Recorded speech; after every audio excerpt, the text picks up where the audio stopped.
Hi, Group 6. I'm just providing some feedback for your Lab 10, Intro to the Intro. So I noticed that you have the statement for the student motivation being a key to innovation in new fields. I like that. It says that it's unrealistic to expect students to rely on total internal motivation. So I was kind of wondering, as I was reading that, where that came from. Is there any literature to support that? Or should the introduction just really focus on student motivation and what kinds of things contribute to student motivation, rather than sort of making a case for internal versus external? Because I'm not sure. Maybe you can just kind of think about that. Engagement, the background on engagement is really good. It's the instructor's responsibility to ensure that their students are engaged. I think that's there's obviously there's some truth to that. I think that you could see a few sides to that. So you may want to look to the literature to see if there's anything that talks about kind of the student role and the kinds of things that do bring engagement from a student's perspective as well.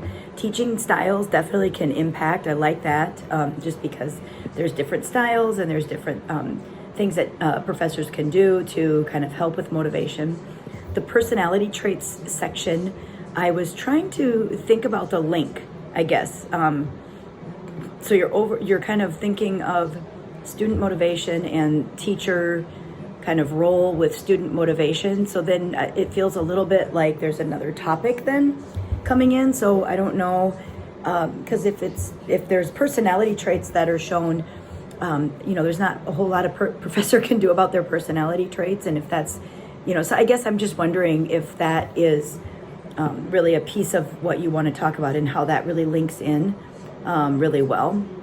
Student and professor rapport, communication, I think those all make sense just in terms of like your ideas about motivation and how that really helps with students in class and that kind of thing. So then, and then you have gaps in literature. So I think that's really good because it seems like that makes sense and it kind of lends itself well to kind of your overall purpose.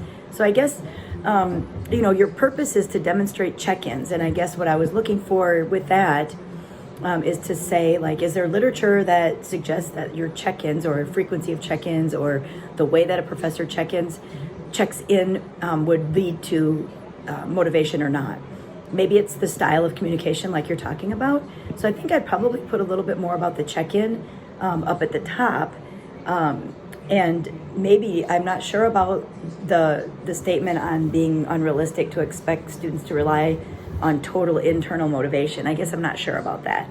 I don't know exactly how that relates specifically to, if it's true or not true, how it relates specifically to kind of your overall purpose.